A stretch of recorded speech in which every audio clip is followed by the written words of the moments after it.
Hey guys, tonight we wander into the drowsy world of old stone walls, squeaky gates, and men with more responsibility than energy. Imagine you step through a medieval city gate after dusk. The air hangs thick with smoke from hearths, the faint briny scent of fish markets still lingering, and the dull thump of boots echoing on cobbled streets. Above you towers the gatehouse, carved from gray blocks, its heavy portcullis rattling slightly in the wind. A guard leans on his spear, eyes half-lidded, fighting off the weight of another endless night. You probably wouldn't survive this shift. Let's be honest, you'd fall asleep within the hour, and the whole town would be doomed. So, before you get comfortable, take a moment to like the video and subscribe, but only if you genuinely enjoy what I do here. And while you're at it, let me know in the comments your location and the local time. Are you listening at midnight like the watchmen themselves, or in the bright safety of noon? Now, dim the lights. Maybe turn on a fan for that soft background hum. And let's ease into tonight's journey together. The walls close behind you, shutting out the countryside where wolves and worse prowl in the dark. Medieval cities built gates not only as entrances, but as lifelines. Without them, raiders, thieves, or rival armies could sweep in at night. A single heavy wooden door, iron-banded and reinforced, was the difference between a thriving marketplace and a smoldering ruin. The odd thing is, while these walls projected strength, the weakest link was always human eyelids. Guards could be bribed, distracted, or simply overwhelmed by exhaustion. Historians still argue whether most breaches of city walls came from clever attackers or from watchmen who nodded off just long enough for danger to slip through. You notice the gatekeeper's torch sputtering, sparks fluttering in the breeze like fireflies. He stamps a boot to stay awake, muttering under his breath. The town relies on him. Yet the hours stretch on mercilessly. Mainstream chronicles record entire raids succeeding because one tired soul forgot to lower the drawbridge. And here's a quirky tidbit. Some towns supposedly tied small bells to their watchmen's armor, so if they slumped over, the tinkling sound would betray their drowsiness. Imagine trying to nap secretly while jingling like a cat toy. The stone arch hums faintly with wind, each draft reminding you of just how vulnerable the night can feel. You trudge slowly past, listening to the creak of hinges and the hollow echo of your own footsteps. The city seems asleep, yet the fortress never truly rests. You start to sense why medieval life carried such tension around slumber. If the guardian of the gate dared to close his eyes for too long, the consequences could stretch far beyond one man's fatigue. And here's where you smile, because while his struggle meant survival for thousands, you only need to struggle with whether to keep your own eyes open. So, if you're still awake after this little stroll, maybe take a second now to gently press that like button and subscribe, so you don't miss future tales of history's sleepiest moments. The gate shuts behind you with a slow, resonant thud. The watchman exhales into the cold night, still wrestling with his drowsiness. You wander deeper, down a lantern-lit lane, where the true dangers of falling asleep after dark begin to take shape. You shuffle farther along the cobbled lane, the torchlight thinning as houses press close. Above, stars blink coldly. But down here, the true glow comes from lanterns nailed to posts and from the restless eyes of men on duty. These are the midnight watchmen, the ones expected to carry the weight of an entire sleeping population on their shoulders, even though their bodies cry out for rest. You imagine their boots scuffing stones, the slow clack of spear tips tapping for rhythm, and the occasional bark of a dog from behind a shuttered door. The rhythm of the night is deceptive. At first, it seems peaceful, the hush after merchants have pulled down their stalls, the quiet of children finally collapsed onto straw pallets. But then you notice what the silence conceals. A house fire could burst into flame at any moment. Thieves could slip through alleys. Or worse, an enemy could test the gate. And you, wandering here, realize the only thing between safety and chaos is a half-awake man swinging a lantern and whispering prayers to keep himself upright. Mainstream records tell us medieval watches were divided into shifts, usually 2 or 3 groups cycling through the hours, so no one collapsed outright. Yet, fatigue still clawed at them. The danger wasn't just nodding off. It was missing the tiny details. A suspicious shadow near the bakery, the faint scent of smoke, or the sound of a latch lifting where no latch should move. Historians still argue whether these nightly patrols were more ceremonial than practical, since so many complaints from town archives mention guards being found asleep or sneaking into taverns. You picture the council meetings, stern faces trying to legislate against yawns. You notice, as you trail one watchman, the tricks he tries to stay awake. He jangles a set of iron keys, each clink like a metallic heartbeat. He mutters a psalm under his breath, the words tumbling like pebbles to keep his mind busy. And, quirky as it sounds, some sources say guards chewed on raw onions or mustard seeds to sting their senses awake. You almost gag imagining onion breath patrols circling the market square. Romantic it is not, but practical in its own peculiar way. A bell tolls from the parish tower, marking another hour survived. The sound shivers across rooftops and echoes into alleys, not only dividing time, but jolting drowsy men back into awareness. The bell reminds you of modern phone alarms, except instead of snoozing, if you ignore this one, you risk the entire city's safety. The idea of a medieval night shift suddenly feels less like a quaint detail and more like a life or death contract. As you walk, you can almost hear the scrape of wooden clogs and the low murmur of 2 watchmen trying to keep each other awake. They talk about harvests, about who owes what tax, about nothing at all, because the act of talking is itself a shield against sleep. And when words run out, there's always ale. Yes, it's true. Many guards drank during their rounds, partly because the water wasn't safe, and partly because a little alcohol seemed to numb the edge of exhaustion. Of course, too much, and they traded one problem for another. An unconscious stumble against a wall, a sword dropped into the mud, a door left ajar. You feel a sympathetic heaviness in your own eyelids, as if you're pacing with them. The stillness of the hour presses against your body. You sense why night was both feared and respected. It magnified weakness. To fall asleep as a medieval watchman was not simply personal failure, but betrayal of the entire community. Yet the human body has limits. Imagine walking 6 miles through pitch-black alleys, stomach empty, torch dimming, heart yearning for a blanket. It's almost inevitable that some nights, even the best men slumped against a wall, only to be startled awake by a superior or by the glint of a knife not belonging to a friend. And here's the joke you can't shake. In a way, the medieval city had the world's earliest sleep deprivation job description. Today's late-night security guard, scrolling on his phone? He's living a 1,000-year-old tradition, minus the spear and the onion breath. As your steps slow, you realize how much of this story is about trust.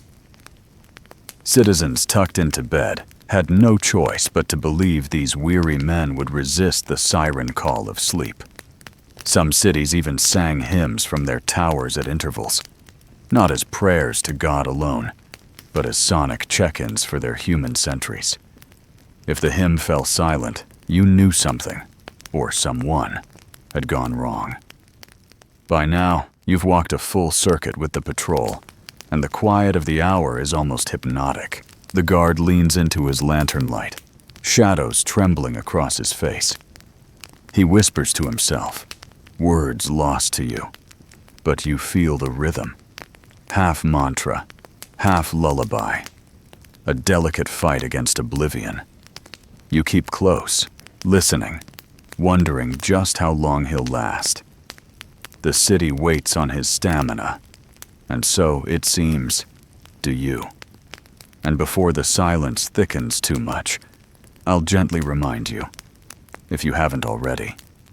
This is a good moment to like the video and subscribe, just so you don't drift off and miss the rest of history's longest night. The cobbles beneath you glisten faintly with dew, and a draft curls down the alley, carrying the faint smell of ashes from a faraway hearth. The patrol continues, one slow footstep at a time, and you follow.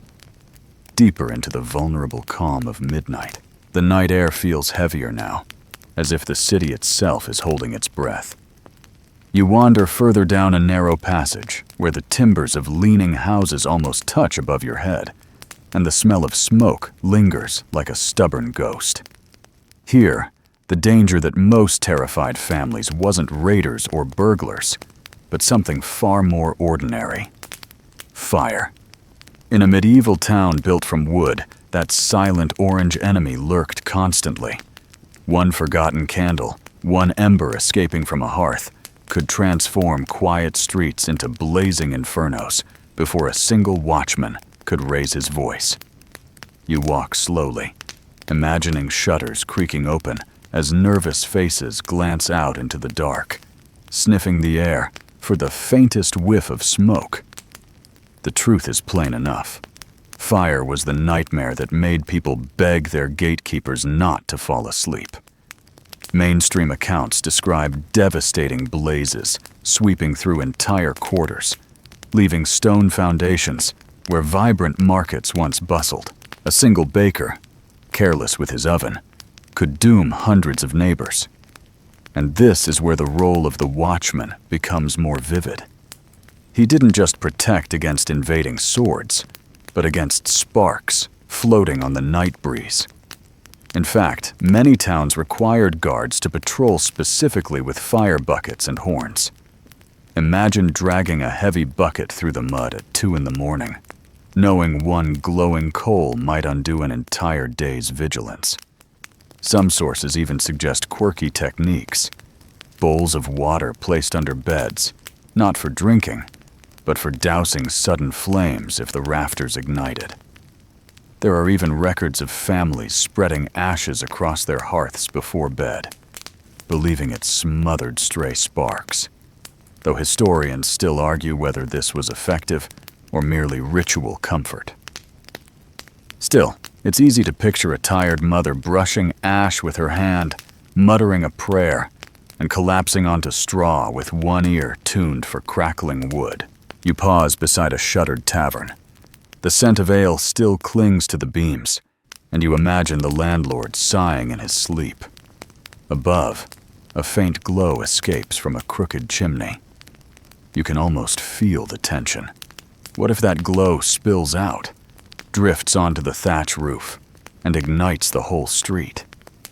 The watchman knows this fear, which is why he pauses, stares upward, and shifts his lantern to see more clearly.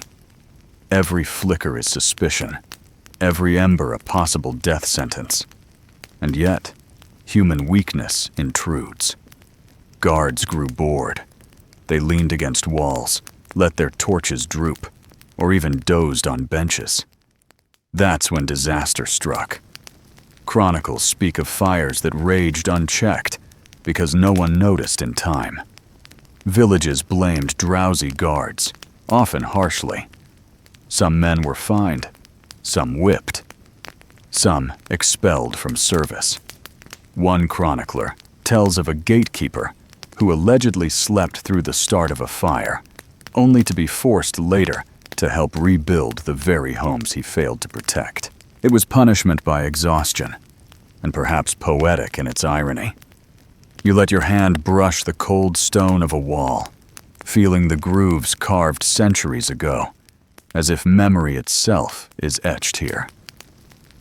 You realize that for people of the time, sleep wasn't always rest. It was risk. To close your eyes meant surrendering to elements you couldn't control. And while you might complain today about leaving the oven light on, imagine the dread of knowing your entire neighborhood depended on one groggy man with a torch. There's also the peculiar case of fire watch animals. Some towns relied on geese, whose loud honks would erupt at the faintest disturbance. A goose startled by smoke could save lives. Picture it. A man snoring peacefully while a goose honks hysterically, the feathered creature proving more reliable than its human counterpart. It sounds comical, but it was deadly serious. In some households, geese were treasured like alarm systems. If you've ever tried sleeping near one, you know they don't exactly whisper. Still, fire stories multiplied. Charred beams, melted bells, and scorched earth became common reminders. Entire cities rebuilt again and again, as if defiance itself was woven into their architecture. You imagine walking through London after the Great Fire centuries later, or through any smaller town, where people shook their heads and rebuilt using the same vulnerable timber. History repeats because sleep persists. And here's where you smile again. You, lying safe in your bed tonight, may fear your smoke detector beeping at 3 in the morning, but at least you aren't depending on a medieval watchman chewing onions to stay awake while your roof smolders. There's comfort in perspective, even if it's tinged with a little sarcasm. The quiet lane around you narrows further. Shadows press close, and the faint crackle of a distant hearth drifts through the air. The watchman stamps his feet, peers into the gloom, and mutters a prayer against flame. You wonder whether he fears burglars or fire more. Both creep silently. Both love the dark, and both take advantage when eyes grow heavy. As you continue, you notice torches burning low in iron brackets. Wax drips onto stone, leaving trails like frozen tears. You realize every torch is another fire hazard, another irony of the medieval night. The very light meant to keep the dark safe could ignite the catastrophe it was meant to prevent. And so, every flame was both friend and enemy. This duality lingers with you. Night wasn't simply darkness, it was a gamble. Sleep meant trust. Fire meant danger. And one man's eyelids could mean survival. You feel the weight of that responsibility pressing against your own shoulders, even as you merely drift alongside in thought. And before the hush swallows you whole, remember, you can ease into this history as gently as you like. But don't forget to like the video and subscribe, so these midnight rambles continue to reach you whenever you need them most. The street curves into another square, faint with the smell of bread baked hours ago. Ash still drifts faintly in the air, a reminder of how fragile safety was. The patrol walks on, lantern swinging like a weary heartbeat.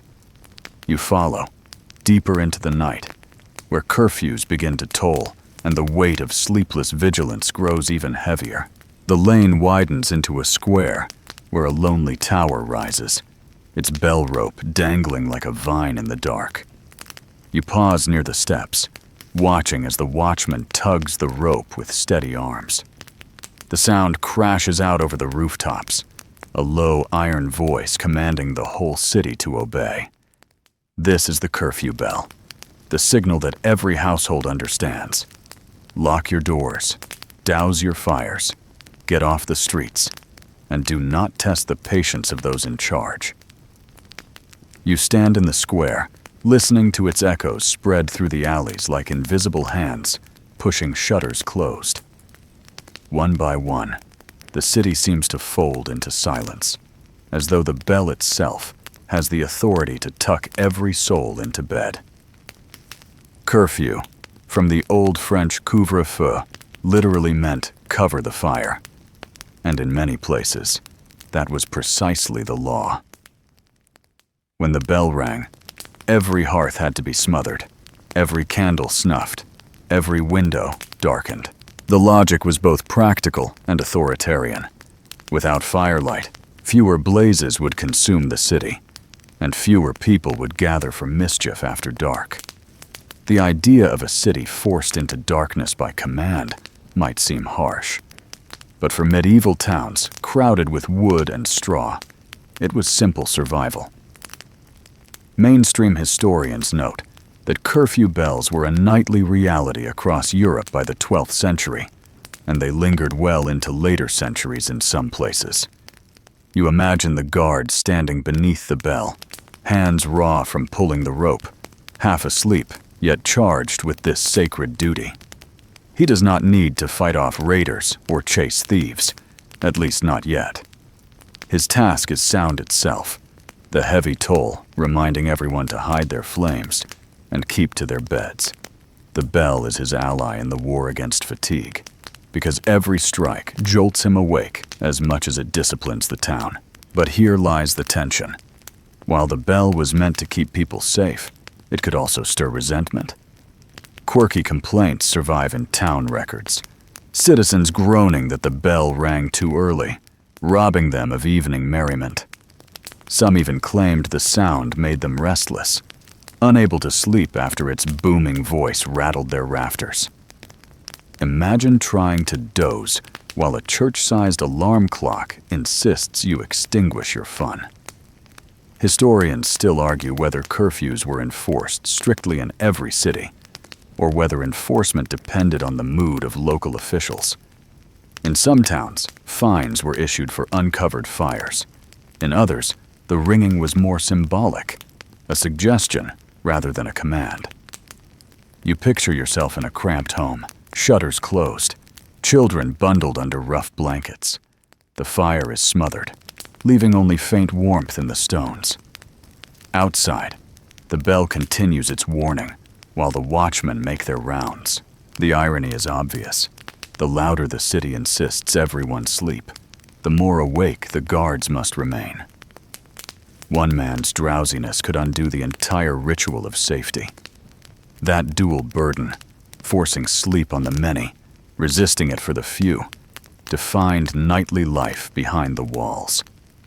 The watchman passes you, shaking his lantern as though to remind himself he's alive. He glances upward at the tower, the bell now silent, its job done until morning. His own fight is just beginning, because once the city obeys curfew, the streets are emptier, lonelier, and far more dangerous for a man already struggling with fatigue. Every alley echoes with suspicious clarity. Every gust of wind feels like an intruder. Without crowds, without noise, every sound belongs to someone, or something, that should not be there. You shuffle along behind him, noticing how the rules of the curfew shape the rhythm of life. Bakers rise absurdly early, working their ovens only after the bell permits fire again. Travelers caught outside the gates curse their bad luck, forced to wait in the dark countryside until morning. Lovers sneaking meetings risk punishment if found wandering past curfew. The law is as much about order as it is about safety, and the guard knows it. His authority grows in the silence, but so too does the weight of expectation. It's almost comical to imagine modern parallels. Picture your neighborhood shut down each evening by a booming loudspeaker ordering you to put out your lights. Netflix paused by decree, your kettle forbidden to boil past 9. You'd complain endlessly. But for medieval townsfolk, this was routine. Life bent itself around the bell. Even complaints became predictable jokes, the medieval version of grumbling about Mondays. The stillness around you grows deeper as more shutters close. The patrolman scratches at his beard, sighs, and moves on. You think about how fragile authority was at night. If he chose to disobey, to leave a gate open, or ignore the ringing of the bell, the whole town could suffer. And yet, despite fatigue, most guards performed their duty, held upright by the knowledge that thousands of lives depended on their stubborn refusal to rest. You linger in the square a moment longer, your ears still humming from the echo of the bell. The tower looms against the stars, its silhouette like a sentinel carved into the sky. You can't help but imagine the weight of responsibility resting on that rope, that clapper, that sound. In an age without sirens, without electric lights, without police radios, this was the heartbeat of safety, a single bell shaking the night. And of course, there's a soft irony in the fact that tonight, as you lie in your modern bed, you don't need a bell to tell you when to douse your fire. You only need to decide when to close your eyes. The medieval curfew was both stricter and simpler, forcing everyone to submit to darkness, whether they wanted to or not. For you, the only curfew is the one your eyelids enforce. As the night deepens, the guard trudges onward, his lantern bobbing in the gloom. He yawns once, sharply, then clenches his jaw, determined to finish his route. You follow him, step after step, into a city now truly asleep. Every door barred, every fire hidden, every shadow carrying the burden of silence. And as you drift with him into the deeper night, I'll remind you gently, don't forget to like this video and subscribe if you're still awake enough to enjoy these wandering tales of the world's sleepiest histories. The bell's last echo fades into the wind, leaving you with the hush of a city under curfew, and the faint flicker of a torch leading you further into the hours no one wants to guard. The square grows quiet behind you, the bell tower shrinking into the distance as you follow the uneven stride of the watchman. His shadow stretches across the cobblestones, wavering with each flicker of the lantern. The streets feel emptier now, as though the entire town has dissolved into sleep, leaving only this solitary figure to pace the night. You realize something profound. While curfew forced most into slumber, others were bound to remain awake, dividing the night into careful shifts of vigilance. This habit of splitting time was everywhere. Monasteries perfected it first, their lives dictated by bells and prayers. Imagine yourself in a cloister, the cold stone pressing against bare feet as you shuffle into a chapel at midnight. Monks whispered psalms by candlelight, voices rising in rhythm that drowned out yawns. They believed sleeplessness was a form of devotion, each wakeful vigil a shield against sin. For the city guard, the rhythm was less holy but no less strict. Households, too, carried their own systems. Families often split duties, older children staying up while parents napped, or mothers listening while fathers rested. You can almost hear the creak of straw pallets as bodies traded places, like a relay race with sleep as the prize. Mainstream history recognizes this pattern as segmented sleep. People didn't always lie down for a solid 8 hours. Instead, they dozed in blocks, waking for a stretch before sinking back into dreams. During those waking intervals, some prayed, others gossiped, others even worked.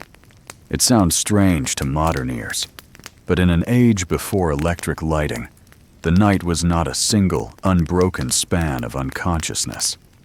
Historians still argue whether segmented sleep was universal or more common in certain regions, but plenty of records hint at this fractured rhythm. You wonder if part of this custom grew precisely because danger lurked in the dark. Someone needed to stay alert while others surrendered to rest. There's a quirky detail from village life that makes you smile. In some households, cats were treated almost like night shift companions, their prowling accepted as part of the domestic system. If the family dog barked, someone stirred. If the cat returned with wet paws, it meant dew had settled. Time was passing, dawn inching closer. Not exactly an alarm clock, but functional enough. You picture a weary father half asleep, muttering thanks to the family pet as he pulls a blanket over his shoulders and drifts back into slumber, trusting the rhythm of animals as much as his own children. The watchman pauses at a corner, rubbing his eyes. His shift has hours left, and his relief won't arrive until the stars swing lower. You realize how punishing this work must have been. Imagine fighting to stay awake when your body rebels, every bone demanding rest. Even in monasteries, where discipline reigned, monks sometimes nodded during prayers, jolted awake by a stern brother's cough. In towns, guards were known to lean against doorframes, pretending to scan the dark, while their minds wandered dangerously close to dream. You sense the human struggle layered into these patterns. Dividing sleep was not efficiency for efficiency's sake. It was necessity. Without it, walls would fall, fires would spread, and whole families would wake to ruin.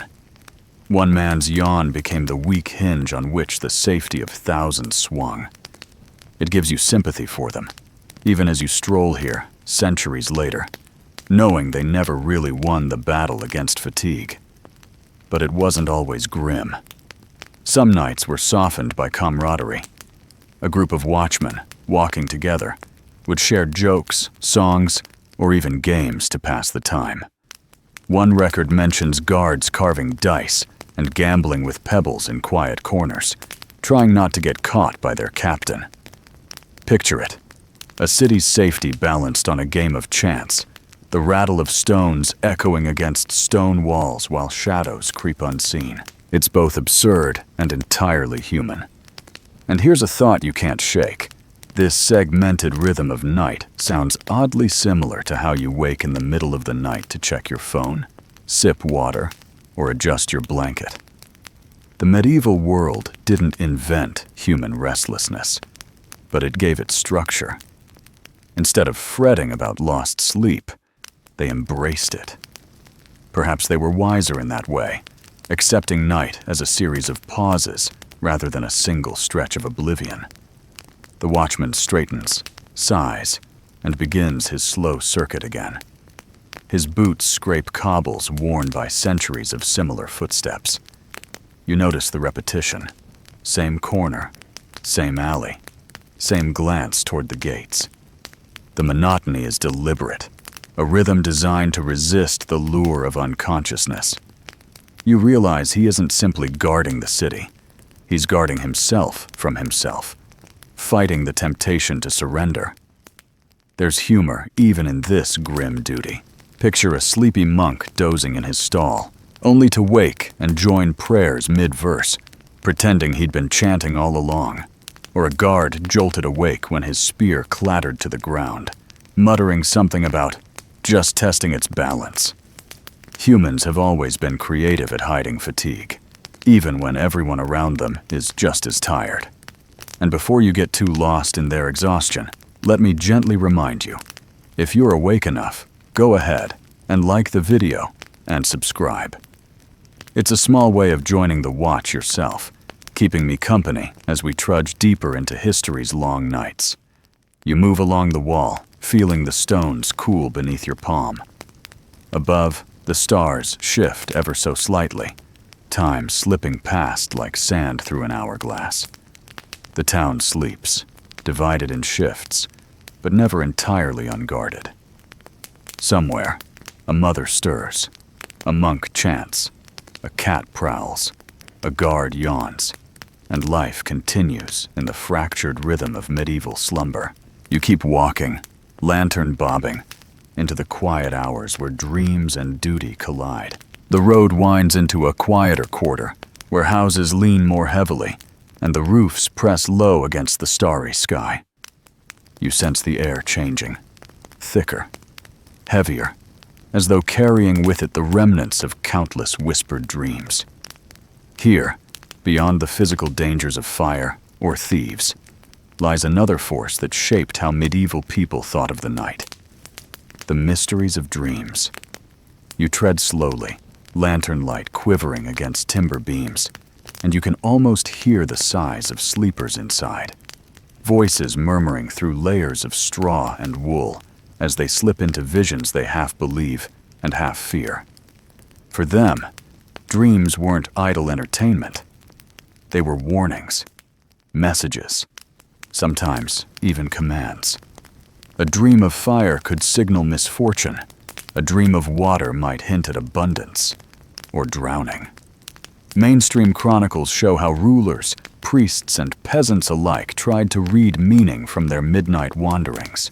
You picture a monk waking from a strange vision, scribbling it hastily into a margin of parchment, then consulting scripture to interpret its significance. Dreams were bridges between the fragile body asleep on straw and a wider world of spirits, saints, and demons.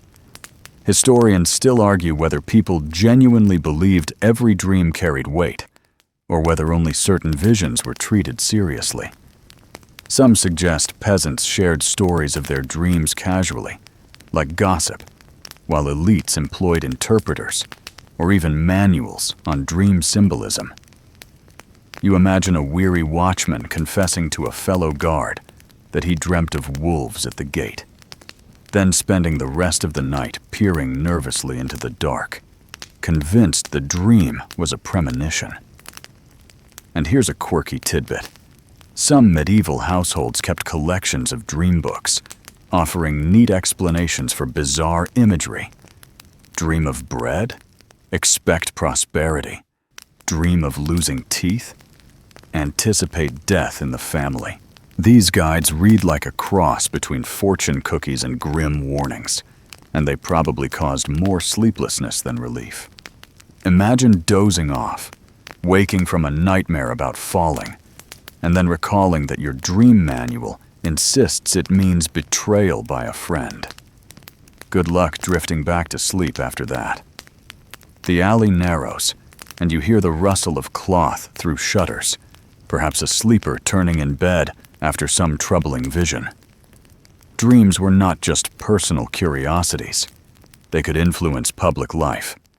Kings sometimes delayed battles because of ominous dreams. Queens worried over pregnancies because of symbols glimpsed in the night. Commoners might pray more fervently after a nightmare, convinced it revealed hidden sin.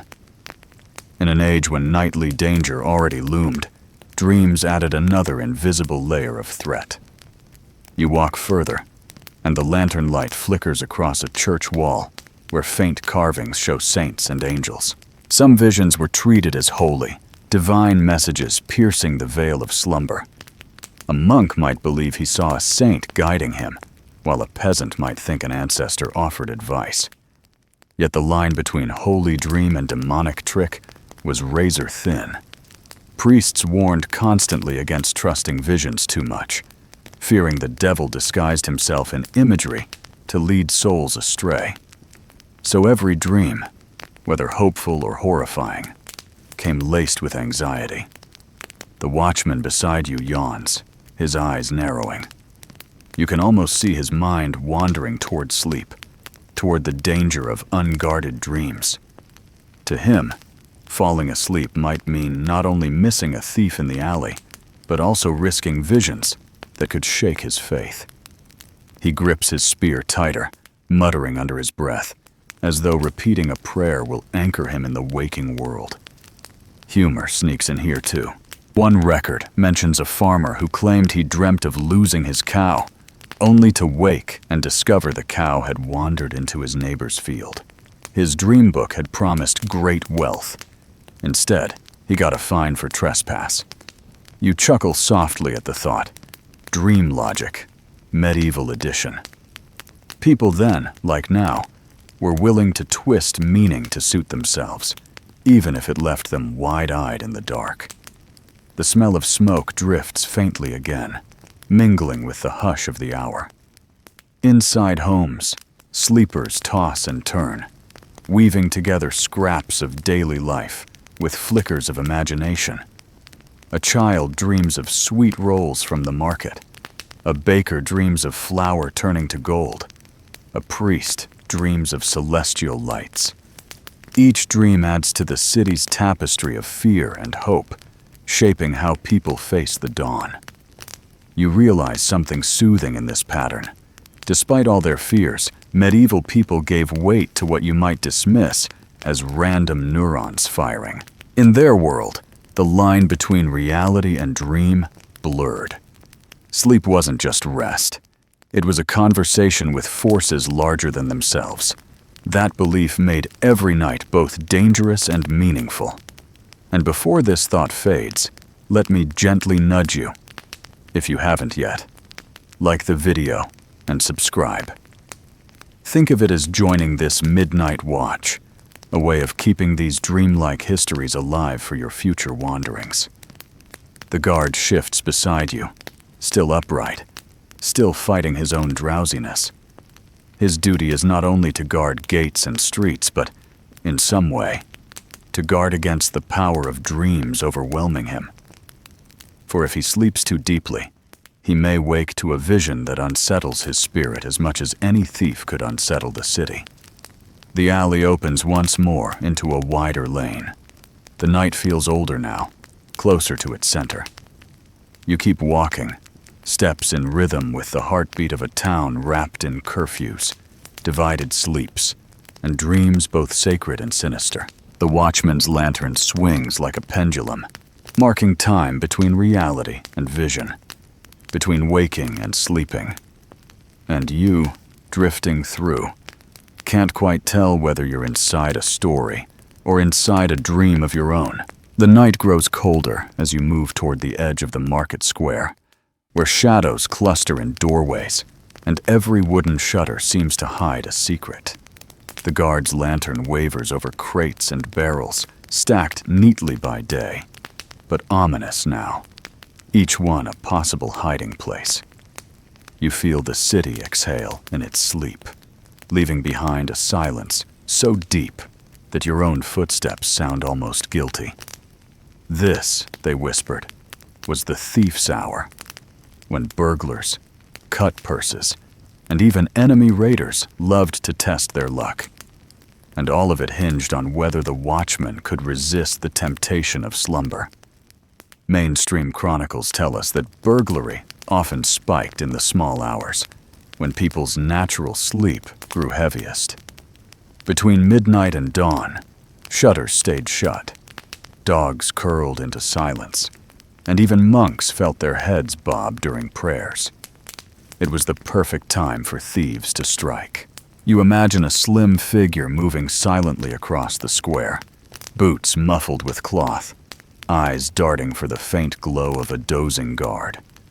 One slip of the latch, one lifted loaf of bread, and hunger was satisfied, at least for the thief.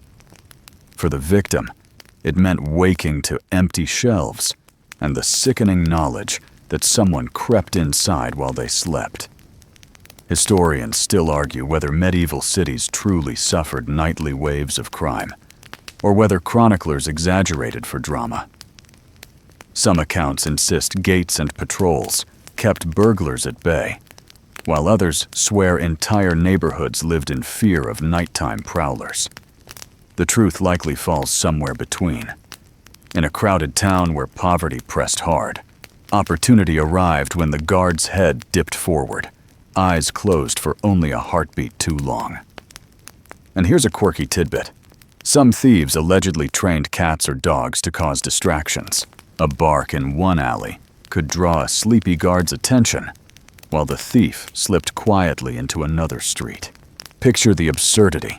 An animal unwittingly promoted to assistant burglar, while the guard yawns and scratches his head, too tired to chase every noise. The guard beside you pauses, listening intently. He grips his spear a little tighter, peering into the gloom. You realize how much pressure weighed on him. If thieves struck under his watch, he bore the blame, sometimes facing harsh punishment. falling asleep wasn't just lazy. It was a crime in itself. So every small sound became magnified. A creak of wood? Suspicious. A gust rattling shutters? Potential danger. The poor man had to interpret the city's every sigh as though the walls themselves plotted against him. You trail him down a lane where shadows seem thicker. The cobblestones glisten with dew, and your breath makes faint clouds in the cold. He stops again, leaning into the dark. You almost laugh at the tension. It's the same eerie stillness you feel walking alone at night. Every harmless shadow suddenly conspiratorial. And yet, in this age, the danger was real. There's a bit of humor in how townsfolk responded. Some houses were rigged with bells tied to doors, or even strings of dried peas scattered on floors. If a thief stepped wrong, the peas popped underfoot, waking the family. Imagine the frustration of a burglar defeated by legumes. Still, these crude alarms sometimes worked better than a guard nodding off outside. You reflect on how sleep itself became the accomplice of crime. The very act of closing one's eyes gave thieves their chance. If everyone could stay awake, crime might vanish. But of course, no one could. So society bent itself around this unavoidable weakness, writing laws, building gates, and praying harder than they probably believed would help. Night was a test, and many failed it. The guard shifts again, rubbing his eyes. He's human, and the rhythm of his body drags him downward. You feel a stab of sympathy. After all, even kings yawned through their councils, and monks nodded into candles. Expecting ordinary men to stay sharp for endless hours was like asking the sea to stop its tides. Yet, fail once, and the consequences spread like ripples. It's funny how little has changed. Picture the modern security guard scrolling through his phone at 2 a.m, eyelids heavy. The tools differ, but the weakness is the same. Sleep waits patiently, ready to undo vigilance. You wonder if medieval thieves might laugh at us now, noting that technology doesn't erase exhaustion. It just distracts it differently. A faint scuffle startles you. The guard freezes, raising his lantern. In the corner, 2 figures dart, shadows melting into the walls. Perhaps only cats. Perhaps something more. He sighs, lowering the light. Too tired to chase what might be nothing. You sense the gamble. Ignore the noise and risk a theft, or investigate and exhaust what little energy he has left. Either choice could doom him. Still, the city survives more nights than it loses. Most thieves take only scraps, careful not to draw attention. The legendary burglar who empties entire houses in silence is likely more myth than reality, crafted to scare watchmen awake. Yet fear of that possibility kept the system running, forcing men like the one beside you to pace endlessly under the moon. You pause, letting the silence fill you. It's not hard to imagine living with that constant unease, that tonight, while you rest, someone might lift your latch, shuffle through your things, or strike a flame that changes everything. Sleep, once sweet refuge, becomes dangerous surrender. And you, lying awake now, might share more with those medieval families than you realized. Before the moment slips away, let me softly remind you. Tap the like button and subscribe if you're still alert enough to keep walking through these sleepless histories with me. It's a little way of standing watch yourself, adding to the company in these long, dream-drenched nights. The guard lowers his lantern, exhales, and resumes his slow, stubborn route. The thieves, real or imagined, fade back into the dark, and you follow, deeper still, into the hours where danger blends with dreams, and the line between safety and slumber grows thinner with every step. The streets feel emptier still, as though the city has sunk deeper into its slumber. Lanterns sputter in the distance, and the air presses cool against your skin, heavy with dew. You step softly, noticing how even the guards' boots sound tired now, each step dragging. And here, in the hush of the midnight hour, another figure emerges in your mind. Royalty themselves, pacing gilded halls, plagued not by thieves at the gate, but by their own insomnia. Kings and queens were not exempt from the burdens of sleepless nights. In fact, their restlessness often carried heavier consequences than the yawns of ordinary men. Picture a medieval king wandering the corridors of his castle. The tapestries loom like silent judges, their woven saints and beasts staring down as he mutters to himself. Outside, guards lean on spears, struggling to remain awake. But inside, the king himself cannot find peace. Mainstream accounts describe rulers who suffered from endless wakefulness, tossing and turning, fearful of assassins, or haunted by the weight of decisions. Insomnia was more than inconvenience. It was a crack in the armor of authority. A tired ruler was a vulnerable ruler. You tread through an imagined chamber, the smell of beeswax candles faint but sharp, the bed piled with heavy furs that offer no comfort. A queen lies awake, her mind racing through court intrigues, uncertain alliances, and rumors of rebellion. Some chroniclers suggest that restless rulers sometimes wandered among their servants at night, surprising them, perhaps unnerving them, with sudden appearances in kitchens or chapels. Historians still argue whether these tales reflect genuine sleeplessness or were exaggerated anecdotes meant to show rulers as deeply burdened by their responsibilities. Either way, the image is powerful. Royalty no more immune to the pull of insomnia than a weary peasant on straw. There's a quirky detail here that might make you smile. Some courts believed lettuce held soporific powers, so kings and queens were sometimes encouraged to consume lettuce-heavy meals before bed. Imagine a royal feast, ending not with wine-soaked indulgence, but with heaping plates of salad, all in the hope of lulling majesty to sleep. Whether it worked is doubtful. Likely it only added to their indigestion. You picture one such night in vivid detail. The king paces by a narrow window, staring out at his city below, where curfew keeps ordinary people in their homes. The guard on the wall fights off yawns, while his sovereign stares sleepless at the stars. Both are trapped by night's grip, but for different reasons. For the watchman, the danger is failing the city. For the king, the danger is failing himself. In both cases, the enemy is the same: the refusal of the body and mind to surrender to rest. It's tempting to laugh at their plight, though gently. Imagine a king, dressed in silks, muttering curses about the same problem that keeps you awake. Too many thoughts rattling in the dark.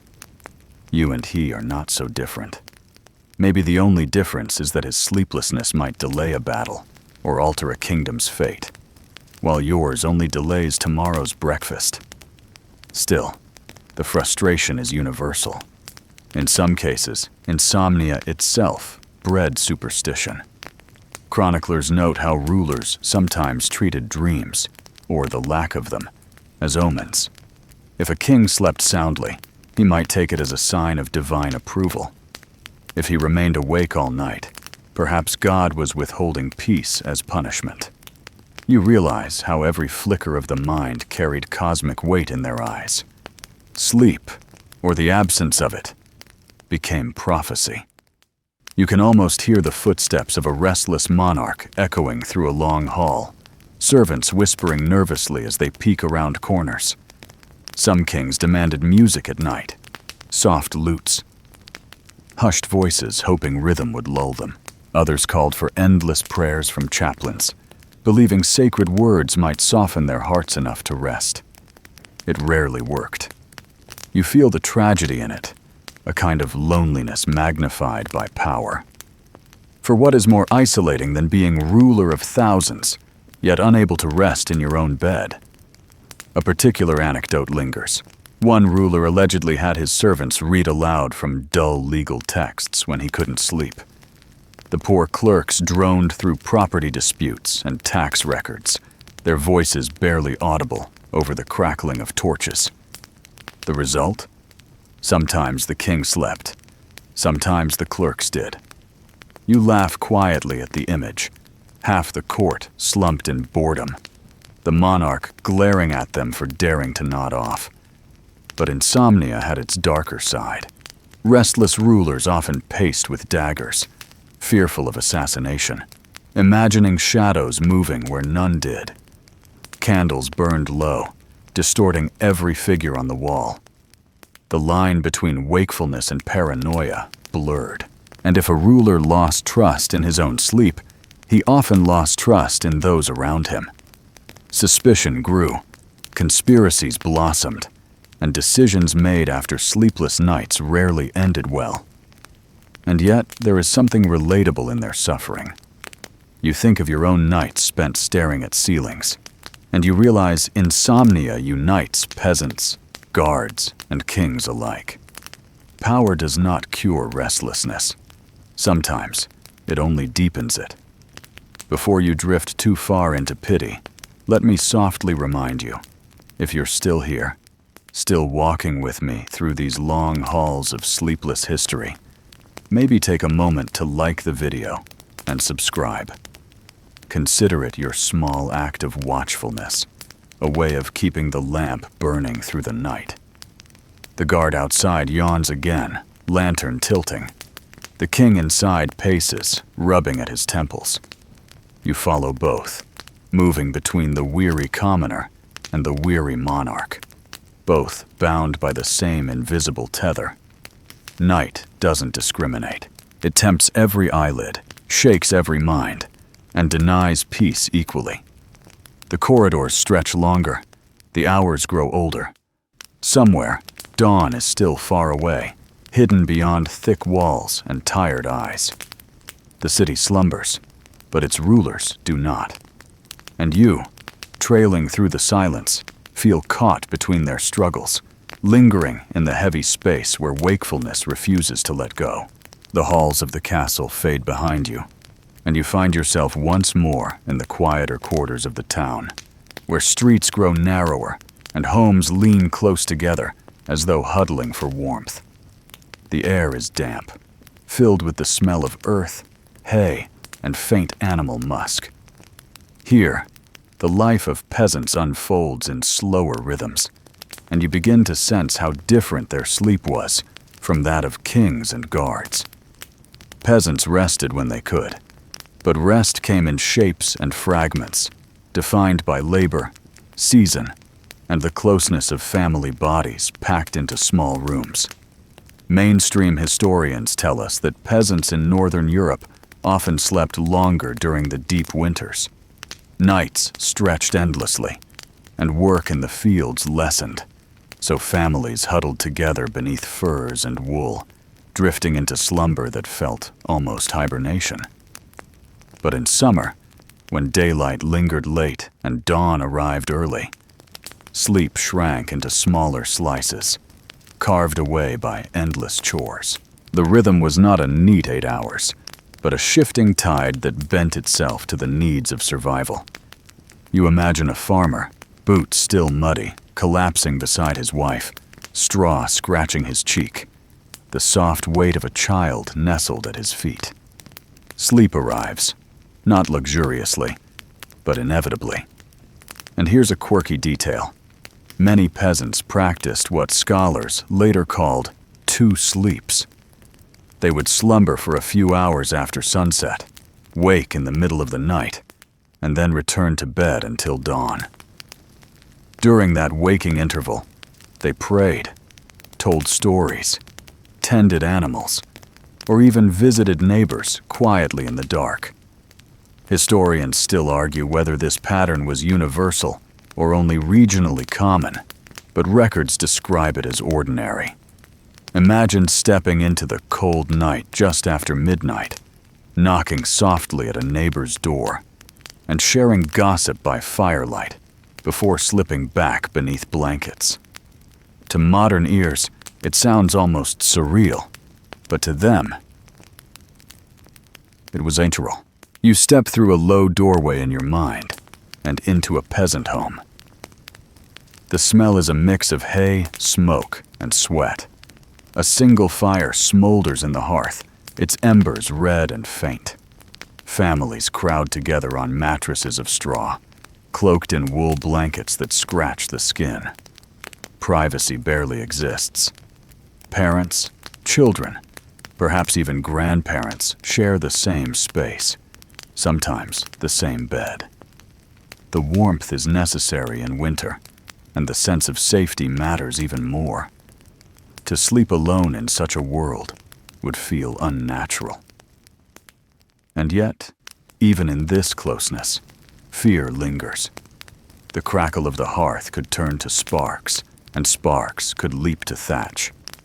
Dogs bark outside, warning of strangers or wolves. Insects bite. Children stir, muttering nonsense words from dreams. A baby cries, its wail breaking the fragile silence.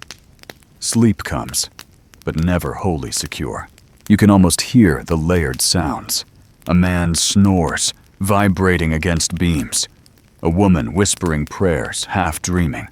A child shifting under covers. The creak of a dog settling near the fire. It is noisy, messy, and alive.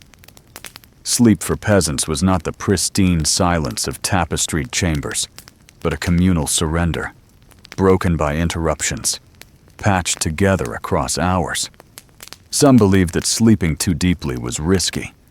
To surrender entirely was to tempt spirits, demons, or thieves. A light sleep was safer, easier to break if something stirred.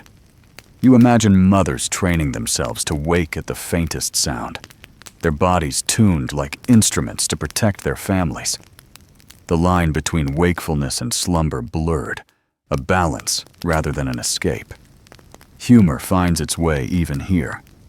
Records mention peasants joking about the loudest snorers, teasing neighbors who saw devils in dreams because of indigestion. Imagine sharing a bed with 3 relatives, and the cow snuffling in the corner, then being mocked for your noisy sleep. For all its hardship, there was still laughter in the mess of it. And while peasants lived simply, they too had their rituals. Some scattered herbs near their beds to ward off nightmares. Some hung charms to protect against nocturnal spirits. Others swore by mugs of warm ale before rest. Not exactly doctor-approved, but then again, when your day meant hauling stones or cutting wood, any path to slumber was welcome. It strikes you that for peasants, sleep was never entirely private, nor entirely restful. It was a necessity threaded into survival. Unlike royalty, who could afford to pace halls and fret about omens, peasants collapsed out of exhaustion, their worries swallowed by the sheer weight of labor. Yet, in their broken sleep, they still carved out moments of connection, stories told in hushed voices, whispered prayers, or simple companionship under shared blankets. You pause outside one such cottage, hearing faint breathing through the shutters. The family inside is bundled together, their lives bound as tightly as their sleep. The world outside may be dark and cold, but within, they've made a fragile island of warmth. You find comfort in it, a reminder that sleep, no matter how fractured, was still a source of strength. And before the quiet carries you too far, let me remind you gently, if you're still with me, in this midnight walk, maybe like the video and subscribe. It's a small way to join this drowsy journey, adding your presence to the long history of those who keep watch through the night. The night deepens further, and the rhythm of peasant rest becomes part of the city's broader heartbeat. Guards pace outside, Monks chant in cloisters, kings brood in chambers, and families curl together in straw beds. Each form of sleep different, yet each carrying the same fragile hope that the dawn will come without disaster. You walk on, leaving behind the warmth of that imagined cottage. The air chills your skin again, reminding you that outside their walls, the night is still vast, still full of dangers and mysteries. And you, step by step, follow the weary watchman deeper into the long hours, where remedies, prayers, and odd experiments will soon reveal themselves. The lane bends again, leading you into a part of town that smells faintly of herbs, oils, and smoke. Here, remedies for sleeplessness linger in the air, whispered from lips of healers and merchants who promised relief to the restless. You pause beside a crooked stall, its shelves lined with dried leaves, jars of powders, and bundles of plants tied with string. Remedies in the medieval world were as much faith as science, and you quickly learn that the boundary between the two was often thin, blurred like the haze of incense. Mainstream accounts remind us that sleeplessness was not merely an inconvenience, but sometimes treated as illness, weakness, or even punishment from God. Healers and apothecaries offered endless solutions. Teas brewed from herbs like chamomile, infusions of poppy, or wine steeped with lettuce leaves. Yes, lettuce again, believed to calm the body and coax it toward rest. You almost laugh imagining families chewing raw lettuce before bed, convinced it would lull them into dreamland. Still, in a time when choices were few, any hope for relief was seized. Quirky remedies abound in records. Some people placed slices of cold cucumber on their foreheads. Others whispered verses over mugs of warm milk. One bizarre cure suggested rubbing the soles of the feet with badger fat, a practice you can't help but wrinkle your nose at. Imagine crawling into bed, greasy, smelling like a wild animal, only to discover you're still wide awake. Historians still argue whether such practices were born of true belief, sheer desperation, or simply tradition passed down without question. You picture a sleepless merchant, pacing his chamber, muttering prayers, before finally drinking a concoction of wine spiced with nutmeg and honey. He settles under his blankets, the warmth filling his belly, eyes heavy, but mind still restless. Nearby, his wife threads beads through her fingers, repeating prayers rhythmically, hoping the monotony will carry her into dreams. Across town, a farmer rubs lavender sprigs into his pillow, convinced the scent will ease his racing thoughts. Each ritual is unique, yet all seek the same surrender, the sweet oblivion of sleep. The guard you've followed sighs, leaning briefly against a wall. Even he relies on remedies of his own. A sip of ale to steady his nerves, a whispered hymn to focus his mind. Perhaps he carries a small charm, a wooden token carved by a priest, to ward off nightmares if he drifts. The line between medicine and magic was faint, and most people straddled both comfortably. You walk past another doorway, faint light spilling through cracks. Inside, a mother rocks a restless child, humming softly. She dips a finger in honey and places it gently on the child's tongue, trusting sweetness to quiet the body. Such small gestures carried as much faith as any potion. To soothe was to heal, whether the method had scientific merit or not. Some remedies leaned on ritual rather than substance, counting prayers, whispering verses backward, or reciting saints' names slowly. All were thought to calm the wandering mind. One tradition advised walking 3 circles around the bed before lying down, as if confusing evil spirits into losing track of the sleeper. You picture weary peasants trudging in circles by firelight, too tired to question the absurdity. And maybe that absurdity was the point. Exhaustion itself eventually pulled them down into slumber. You notice how remedies often mirrored broader anxieties.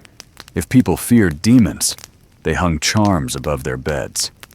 If they feared illness, they consumed herbs said to balance the humors. Sleep was not just rest. It was a fragile negotiation with unseen forces. You can almost sense the tension in every bedchamber, every whispered prayer, every concoction simmering in a pot. Humor sneaks in again when you imagine the trial and error.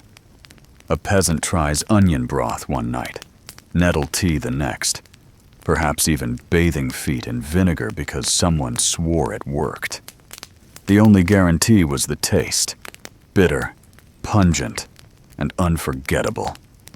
You smile at the thought of entire families grimacing together before bed, united by the same awful cure. It's fascinating how many of these practices echo in your own time. Chamomile tea, lavender oil, warm milk, modern versions of ancient rituals. Perhaps the science has caught up now, perhaps not. But the need remains timeless. Sleeplessness is universal, and so is the hope that some small ritual will unlock the door to rest.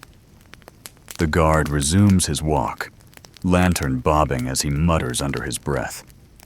His remedy is movement itself, pacing the walls until fatigue bends into rhythm.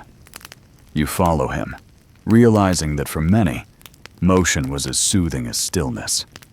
Farmers fell asleep after exhausting days. Guards resisted sleep through exhausting nights. In both cases, the body ruled, and remedies only softened the edges. Before you drift too far into their experiments, let me gently remind you, if you're still awake with me, wandering through jars of herbs and honeyed prayers, please like the video and subscribe. Think of it as your own little ritual, a charm of sorts, keeping these histories alive and glowing in the quiet of the night. You leave behind the scent of herbs and the murmur of prayers. The city darkens again, save for the glow of a single lantern swaying in the distance. Remedies may soothe, charms may comfort, but the truth remains. Sleep was never guaranteed. Not for kings, not for peasants, not for guards, trudging endlessly through the watch. You step onward into that uncertainty, into a night where sin, sloth, and sermons will soon weigh heavy against weary bodies. The smell of herbs fades behind you, replaced by the cool, plain scent of stone and damp air. The lantern light trembles across a wall, painted faintly with scripture, letters just visible in the glow. Here, the night reveals another dimension of sleeplessness, its moral weight. For in the medieval world, rest was not simply health or comfort. It was entangled with sin.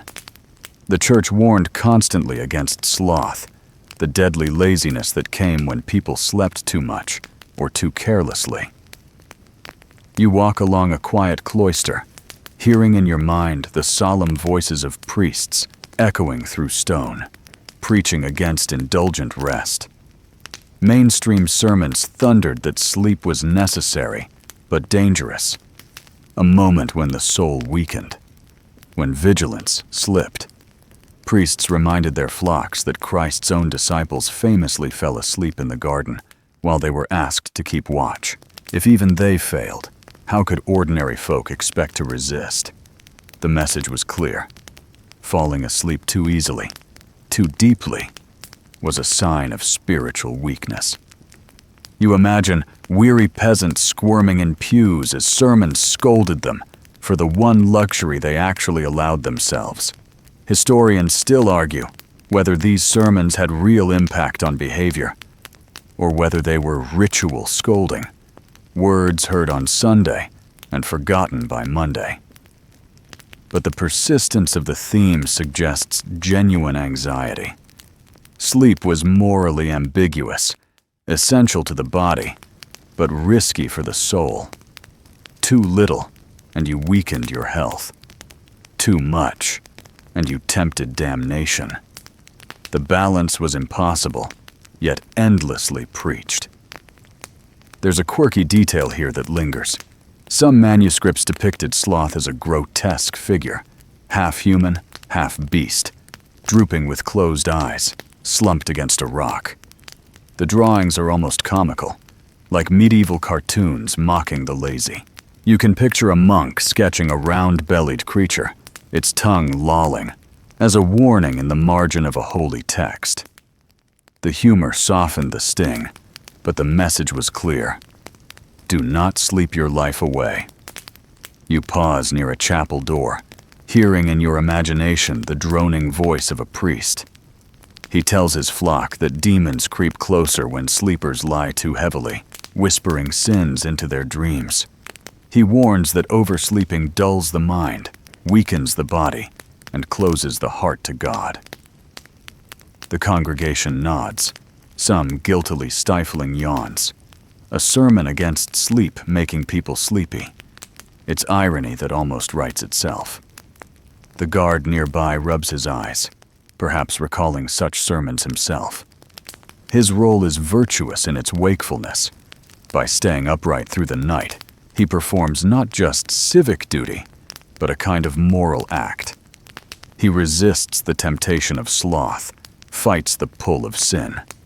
His pacing becomes both practical and spiritual discipline. For peasants, though, the sermons carried more bite. A laborer collapsing from exhaustion after a day in the fields might still be chastised for oversleeping through morning prayers. The tension between body and soul was relentless. Imagine a farmer trudging to church after dawn, only to hear the priest warn that his extra hour in bed was a step toward eternal flames. The poor man probably muttered under his breath that hell could hardly be worse than the plow. Humor finds its way into this theme as well. Some villages joked about neighbors who could outsleep saints, mocking them as if their beds were thrones. One tale tells of a man nicknamed the rooster's rival, because he never rose until the sun was high, to the endless laughter of his companions. Yet behind the laughter was unease. Sleep was never entirely innocent. You realize how different the medieval mindset was from yours.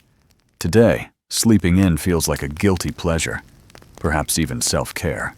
Back then, it was a spiritual hazard, tangled with eternal consequences. Imagine lying awake at night, not only fearing thieves and fire, but also worrying whether your very sleep might condemn you. No wonder the nights felt so heavy. You trace your fingers along a cold stone wall, the grooves worn deep by centuries of hands. In your mind, sermons echo. Wake and pray. Resist sloth. Guard your soul even in sleep. The repetition weighs on you, yet it also reveals something tender. For beneath the threats and warnings lay genuine concern.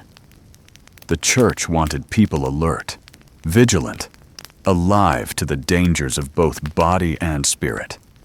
If harsh words kept even one family safe from fire, or one guard awake at his post, perhaps the scolding had merit. Still, the unease lingers. Night remains complicated. Sleep is both gift and temptation, blessing and curse. And you feel sympathy for those who lay under rough blankets, torn between exhaustion and guilt.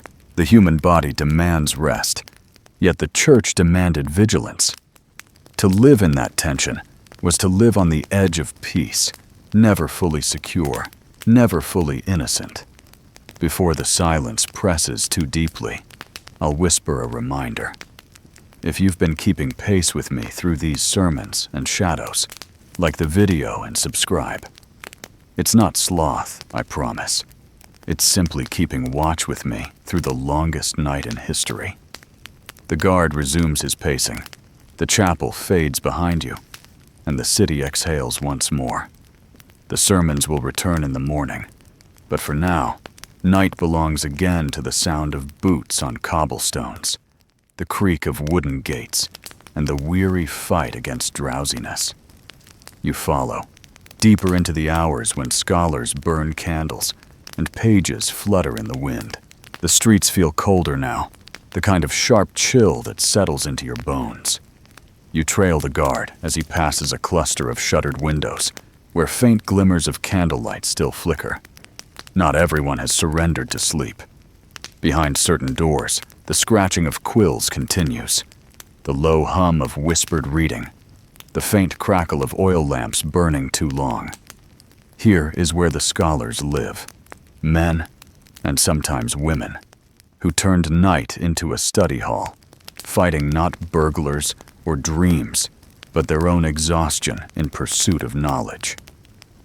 Mainstream chronicles tell us that universities and monastic schools thrived in candlelight, where students crammed pages of Aristotle and Augustine into bleary minds.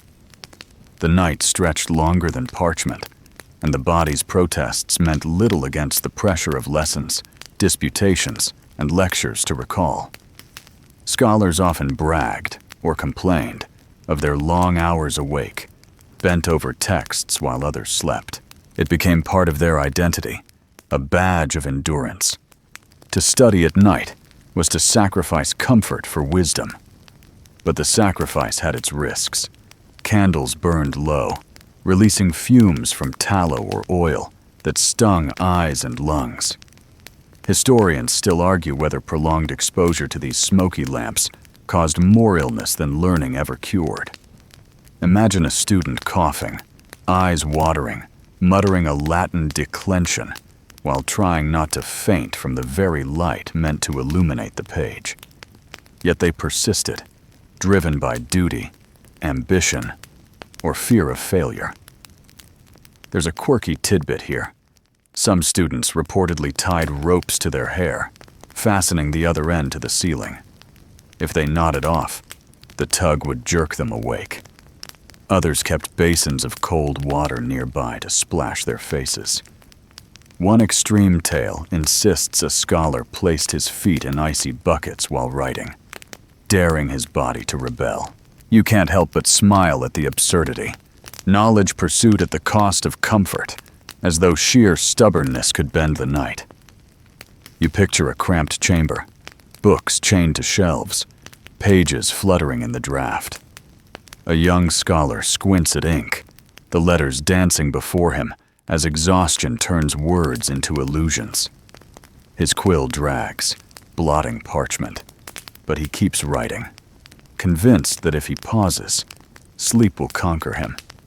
Perhaps a rat scurries in the corner, the only witness to his lonely battle. Outside, the guard paces, but inside, another kind of vigil unfolds. The church both admired and feared this habit.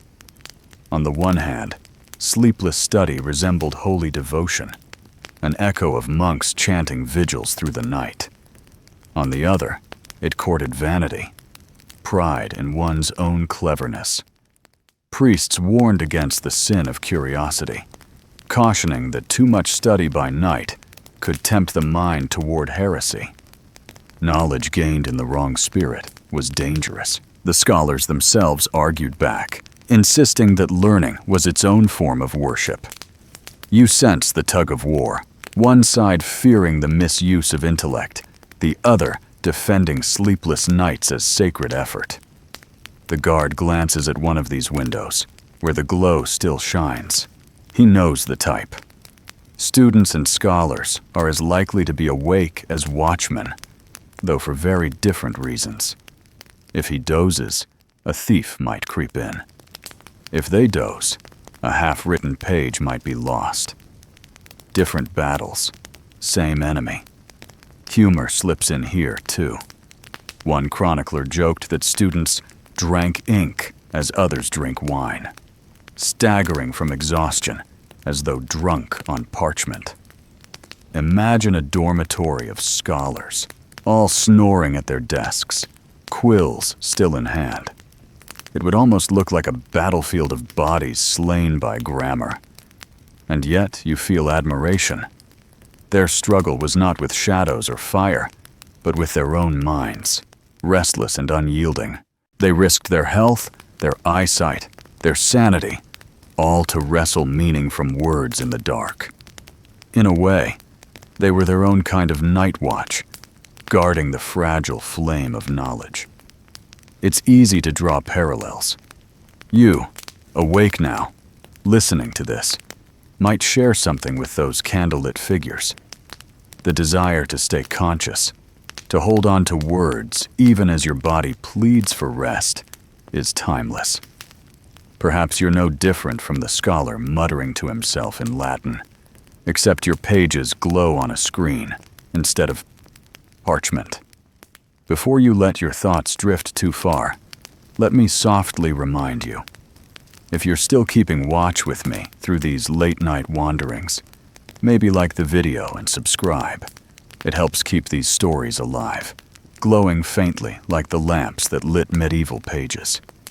The guard sighs again, continuing down the lane. The lamplight in the scholar's window fades as someone finally surrenders to sleep, forehead pressed to ink-stained parchment. Outside, boots echo on the stones. Two vigils, two kinds of fatigue, one guarding the city, the other guarding knowledge, both in their way, hoping dawn will come before their strength runs out. The streets feel colder now, the kind of sharp chill that settles into your bones. You trail the guard as he passes a cluster of shuttered windows where faint glimmers of candlelight still flicker. Not everyone has surrendered to sleep. Behind certain doors, the scratching of quills continues, the low hum of whispered reading, the faint crackle of oil lamps burning too long. Here is where the scholars live. Men, and sometimes women, who turned night into a study hall, fighting not burglars or dreams, but their own exhaustion in pursuit of knowledge. Mainstream chronicles tell us that universities and monastic schools thrived in candlelight, where students crammed pages of Aristotle and Augustine into bleary minds. The night stretched longer than parchment, and the body's protests meant little against the pressure of lessons, disputations, and lectures to recall. Scholars often bragged, or complained, of their long hours awake, bent over texts while others slept. It became part of their identity, a badge of endurance. To study at night was to sacrifice comfort for wisdom. But the sacrifice had its risks. Candles burned low, releasing fumes from tallow or oil that stung eyes and lungs. Historians still argue whether prolonged exposure to these smoky lamps caused more illness than learning ever cured. Imagine a student coughing, eyes watering, muttering a Latin declension while trying not to faint from the very light meant to illuminate the page. Yet they persisted, driven by duty, ambition, or fear of failure. There's a quirky tidbit here. Some students reportedly tied ropes to their hair, fastening the other end to the ceiling. If they nodded off, the tug would jerk them awake. Others kept basins of cold water nearby to splash their faces. One extreme tale insists a scholar placed his feet in icy buckets while writing, daring his body to rebel. You can't help but smile at the absurdity. Knowledge pursued at the cost of comfort, as though sheer stubbornness could bend the night. You picture a cramped chamber, books chained to shelves, pages fluttering in the draft. A young scholar squints at ink, the letters dancing before him as exhaustion turns words into illusions. His quill drags, blotting parchment, but he keeps writing, convinced that if he pauses, sleep will conquer him. Perhaps a rat scurries in the corner, the only witness to his lonely battle. Outside, the guard paces, but inside, another kind of vigil unfolds. The church both admired and feared this habit. On the one hand, sleepless study resembled holy devotion, an echo of monks chanting vigils through the night. On the other, it courted vanity, pride in one's own cleverness. Priests warned against the sin of curiosity, cautioning that too much study by night could tempt the mind toward heresy. Knowledge gained in the wrong spirit was dangerous. The scholars themselves argued back, insisting that learning was its own form of worship. You sense the tug of war, one side fearing the misuse of intellect, the other defending sleepless nights as sacred effort. The guard glances at one of these windows, where the glow still shines. He knows the type. Students and scholars are as likely to be awake as watchmen, though for very different reasons. If he dozes, a thief might creep in. If they doze, a half-written page might be lost. Different battles, same enemy. Humor slips in here, too. One chronicler joked that students drank ink as others drink wine, staggering from exhaustion as though drunk on parchment. Imagine a dormitory of scholars, all snoring at their desks, quills still in hand. It would almost look like a battlefield of bodies slain by grammar. And yet, you feel admiration. Their struggle was not with shadows or fire, but with their own minds. Restless and unyielding, they risked their health, their eyesight, their sanity, all to wrestle meaning from words in the dark. In a way, they were their own kind of night watch, guarding the fragile flame of knowledge. It's easy to draw parallels. You, awake now, listening to this, might share something with those candlelit figures. The desire to stay conscious, to hold on to words even as your body pleads for rest, is timeless. Perhaps you're no different from the scholar muttering to himself in Latin, except your pages glow on a screen instead of parchment. Before you let your thoughts drift too far, let me softly remind you, if you're still keeping watch with me through these late-night wanderings, maybe like the video and subscribe. It helps keep these stories alive, glowing faintly, like the lamps that lit medieval pages.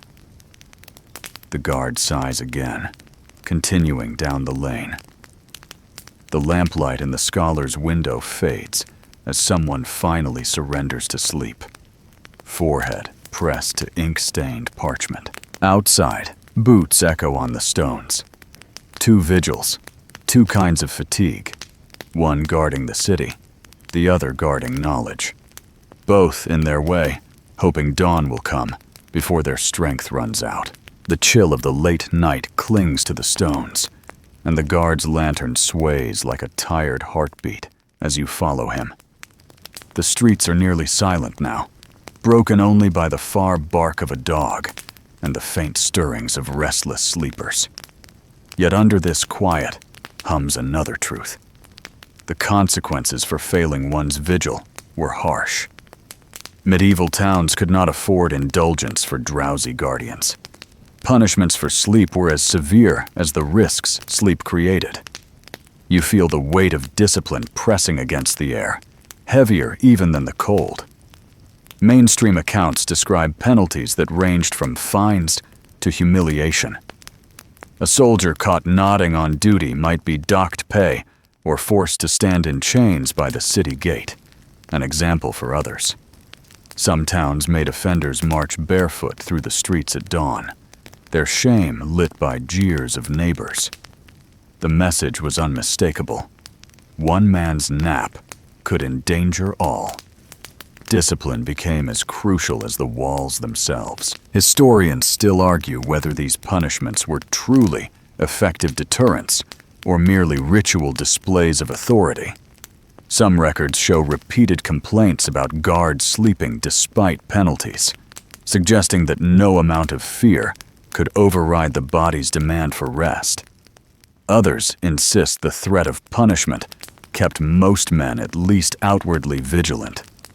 The debate lingers like the echo of boots on cobblestones. There's a quirky detail that makes you almost smile. Certain guilds reportedly forced dozing members to wear ridiculous symbols, like donkey ears or wooden yokes, paraded through the streets for laughter as well as shame. Picture a guard trudging sheepishly with floppy ears tied to his head, his peers grinning despite their own exhaustion. Absurdity softened cruelty, but the point was clear. Sleep was betrayal. You pause at a gatehouse in your mind, hearing the harsh voice of a captain scolding a slumped watchman. The poor man's spear has slipped to the ground, and his head lolls forward. The captain orders him whipped lightly or confined in the stocks until sunrise. Children might throw pebbles or mock him, turning his weakness into a spectacle. In this way, the entire community became judge and jury. To fall asleep was not private failure, but public disgrace. Punishment extended beyond humiliation. In military contexts, the stakes were higher. Armies on campaign could execute sentries caught asleep, for a single lapse might open camps to ambush. Chronicles record entire groups suffering for one man's fatigue.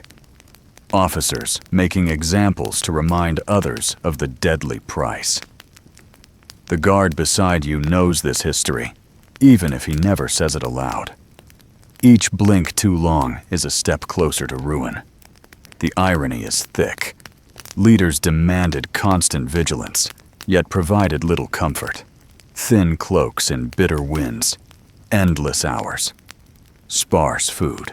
You imagine men shaking with fatigue, still terrified enough of punishment to stumble through their duties.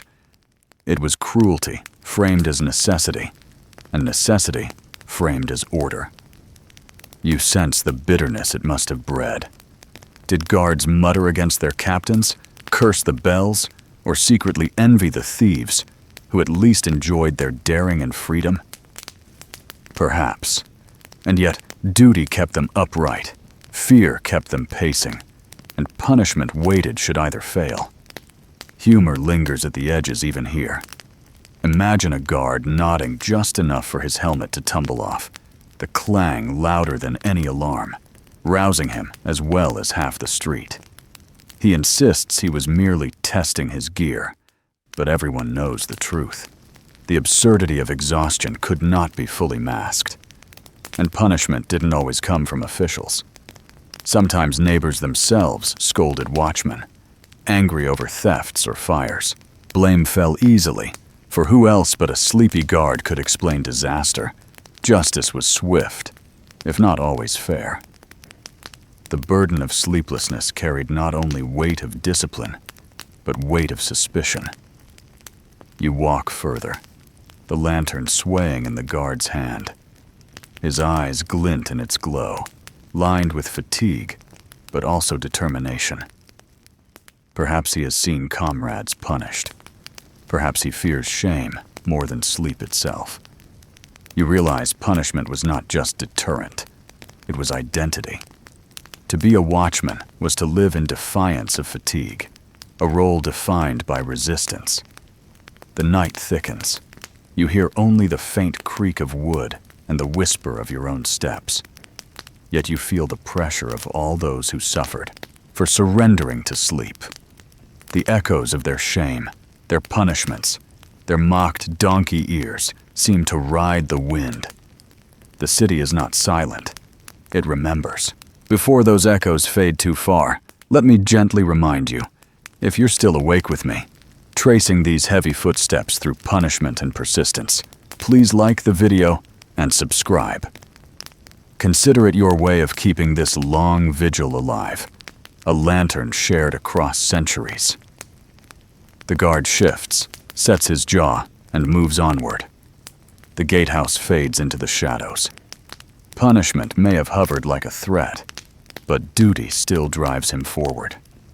And you, too, follow into the darker hours, where stories of legends and sleepers eternal wait just beyond the next bend. The road bends into quieter ground now, where even the guard's lantern seems too bright for the heavy shadows clinging to walls and arches. This deep stretch of night carries with it a strange mood, as though history itself leans closer to whisper. Here, reality blurs with stories, and townsfolk begin to trade tales of legends, of cursed sleepers who never woke, of nights trapped in slumber, of villages lulled into silence for centuries. You find yourself entering the realm of folklore, where sleep is not just human weakness, but a supernatural snare. Mainstream chronicles often dismissed these tales as exaggerations, yet they persist across Europe. Stories of enchanted slumber lingered in the medieval imagination, whispered by firesides and repeated by weary guards fighting their own fatigue. The fear of oversleeping became magnified into myths of eternal sleep. One of the most common threads described warriors, or kings, who fell asleep under mysterious conditions, preserved by magic, waiting for a time when the land would need them again. It was a way of turning a vulnerability into hope, as if even slumber might guard the future. Historians still argue whether such legends arose purely as moral parables, or whether they reflected actual traditions of burial, memory, and waiting. Did people genuinely believe Arthur slept beneath a hill, ready to return? Or was it simply comfort for those longing for lost leaders? The debate continues, half history, half dream. You picture a weary knight slumped under a tree, armor gleaming faintly under moonlight. Centuries pass, and still he sleeps, unaged, unmoved. Peasants tell their children not to linger near the hill where he lies, for his dreams are too heavy for mortals to disturb. The story feels almost like a warning to guards. Fall asleep, and you may never wake, trapped in legend rather than life. There's a quirky detail here too. Some villages spun tales of entire groups cursed to slumber. One account speaks of a town lulled into magical sleep after failing to heed warnings of a saint. Another tells of shepherds who wandered into a cave, napped, and awoke decades later, their world unrecognizable. These stories mixed caution with fascination. On one hand, they warned against negligence. On the other, they offered escape from hardship, a fantasy of sleeping through life's pain. The guard beside you shakes his head, as if brushing off such thoughts. Yet you can sense how easily they creep into weary minds. At 2 or 3 in the morning, when shadows stretch strangely and the body aches for rest, superstition fills the gaps that reason leaves behind. Guards muttered prayers not just against thieves, but against the pull of unnatural dreams. Sleep itself became suspicious, as though something other than rest lurked behind closed eyes. Humor slips in when you imagine a group of peasants teasing a heavy sleeper, joking that he'd fallen into fairy slumber and might miss his grandchildren's lives. Folklore gave them language to mock what frightened them. After all, laughter is one of the oldest charms against fear. And yet, beneath the laughter, unease remained. To sleep was to risk vanishing into time, into legend, into a space where no one could reach you. You trace your steps along a lane leading to the outskirts, where hills loom faint in the distance. In your mind, they hide more than earth. They hide kings waiting in enchanted rest, armies preserved in silence, prophecies curled like smoke in the dark. For medieval minds, these stories explained why leaders vanished, why justice felt delayed. Sleep became a metaphor for waiting, for deferred hope. Inside homes, meanwhile, ordinary sleepers worried over simpler legends, of witches sending dreams to entrap men, of demons pressing on chests so hard they could not breathe, of nightmares that haunted the slumbering. These fears lived alongside the noble myths, making every bed both comfort and risk.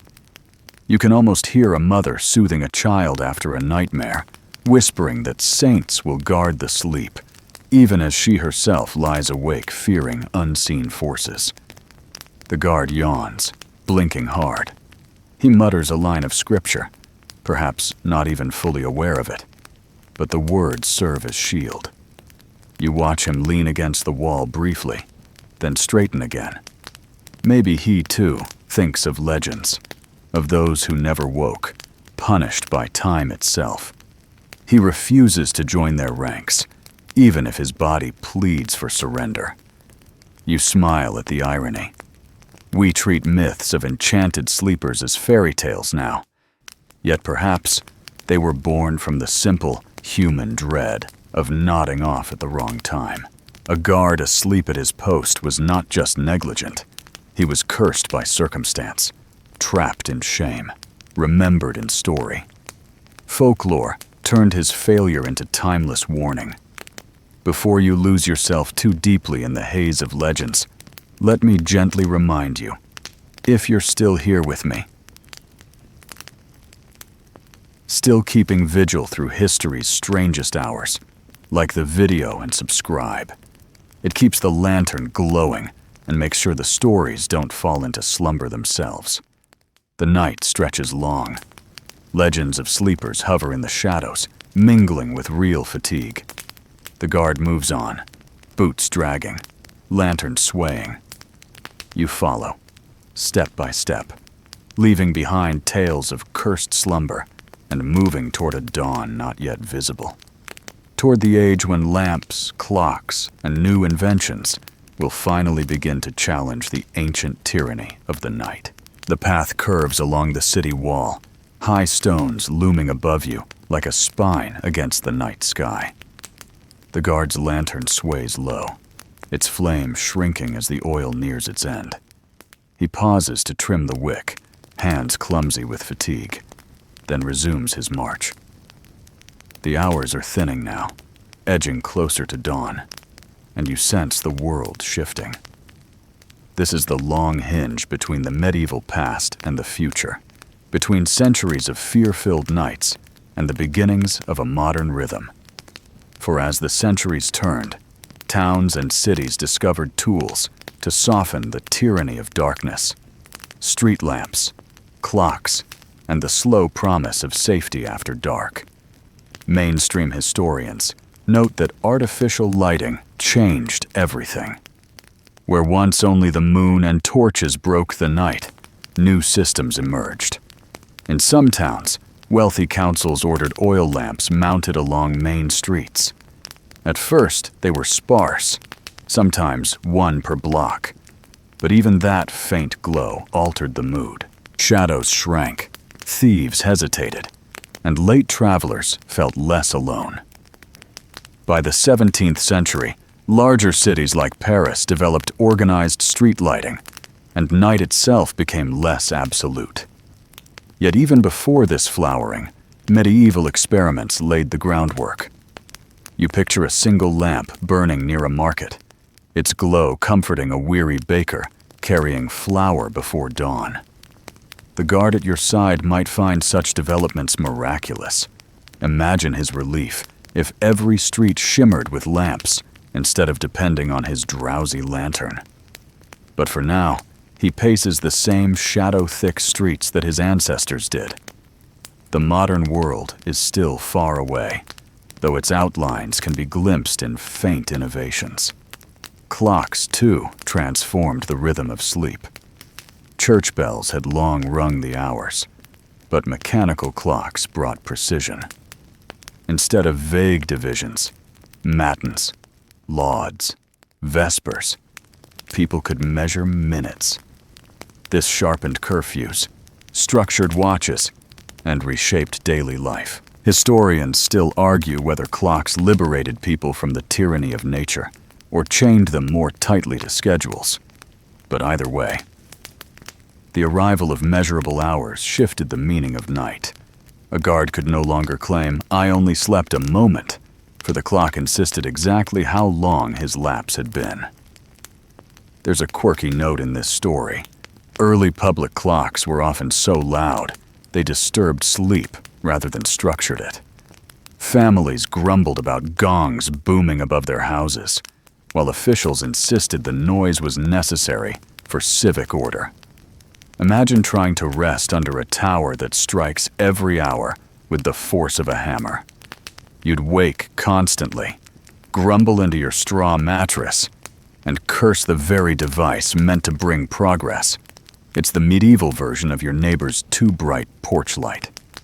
Beyond lamps and clocks came new attitudes. Slowly, towns realized that night need not be wholly feared. Guilds organized nighttime markets under torchlight. Theaters opened their doors after dusk. Nightlife, once unthinkable, began to blossom. The guard you follow would be bewildered, where his role once defined the edge between safety and chaos. New inventions blurred that edge, giving people confidence to step outside after curfew, to linger in streets that no longer belonged only to shadows. Yet transition was slow, uneven. Many villages clung to old fears, relying on geese and bells long after cities lit their boulevards. Some priests still scolded against late activity, warning that night remained a dangerous time for souls. And truthfully, they were not wrong.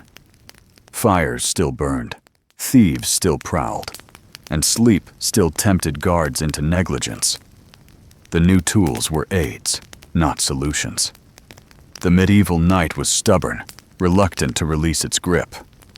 You wander further along the wall, hearing faint echoes of bells in distant towers, each one measuring the night with increasing precision. The guard leans on his spear briefly, staring into the dark fields beyond. He imagines, perhaps, a future where lamps line the walls, where his burden is lighter. Yet he knows his own age allows no such comfort. He must rely on his weary body, his flickering lantern, his own will against fatigue.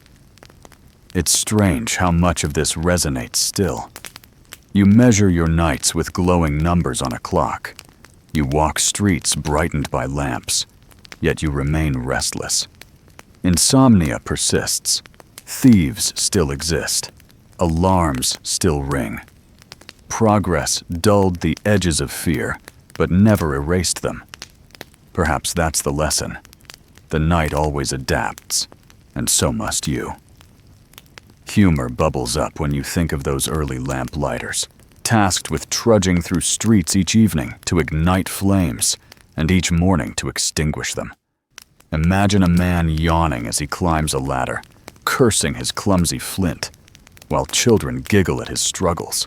Progress required yet another job that fought against sleep, yet another weary figure to carry the city through the night.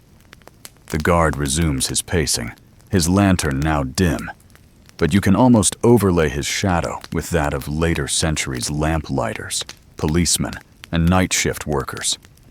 The lineage continues unbroken, each generation inheriting the same war against fatigue, merely armed with brighter lights and louder clocks.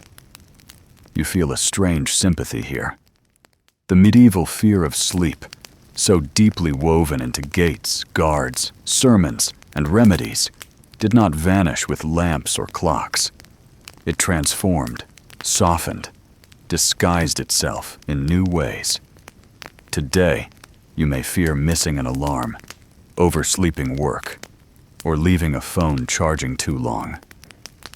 Different details, same unease. Sleep is still fragile, still burdened by anxiety. The city around you grows quieter yet, as if preparing to yield to dawn.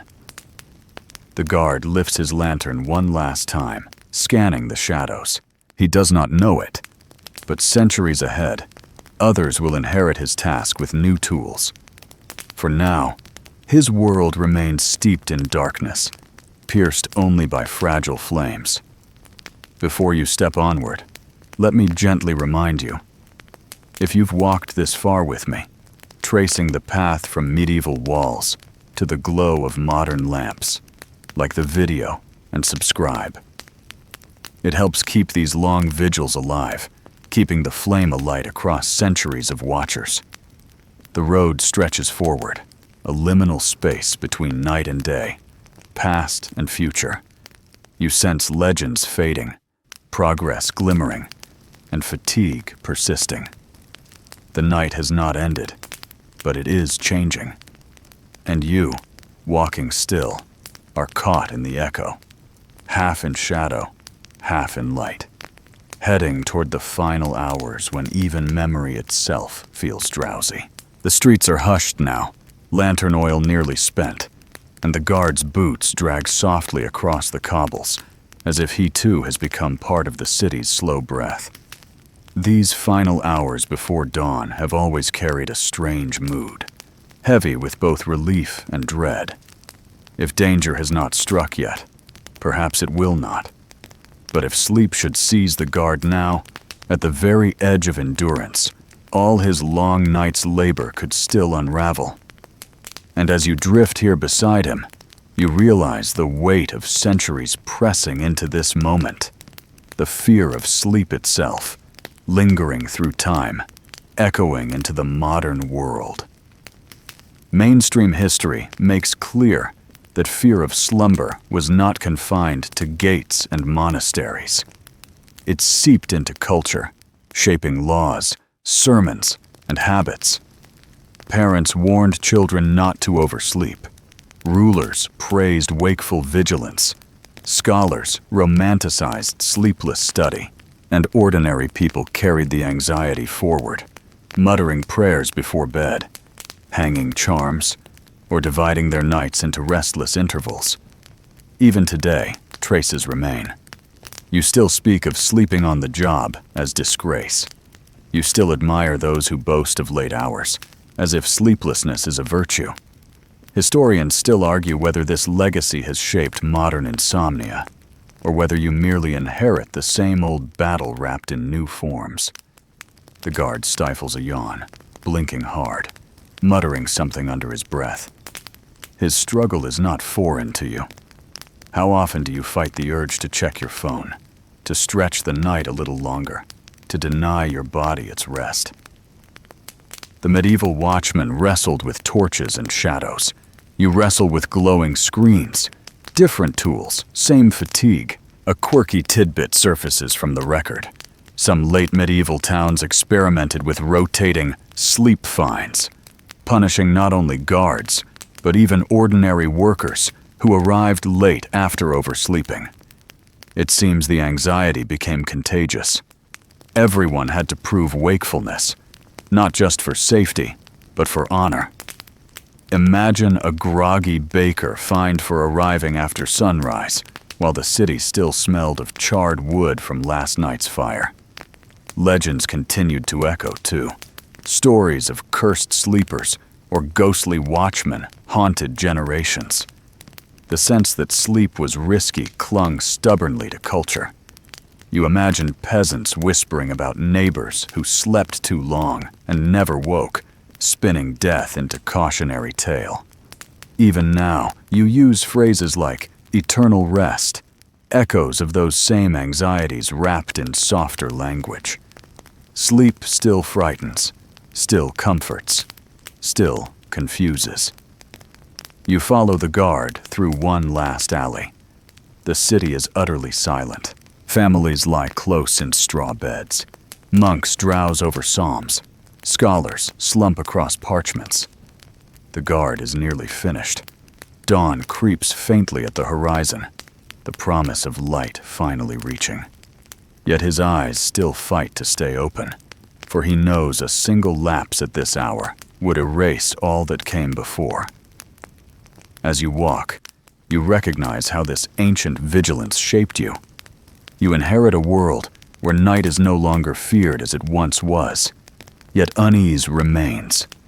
Alarms still wake you, lights still guard you, and the very language of your culture still praises wakefulness while suspecting slumber. The medieval fear of sleep lingers not in bells or torches, but in habits of mind. You nod slowly, realizing the irony. The long night never fully ended. It simply changed costume. Before dawn arrives, I'll offer one final reminder. If you're still here, still drifting with me through centuries of sleepless history, like the video and subscribe. Think of it as leaving your own lantern burning, a small gesture of watchfulness that carries the story forward.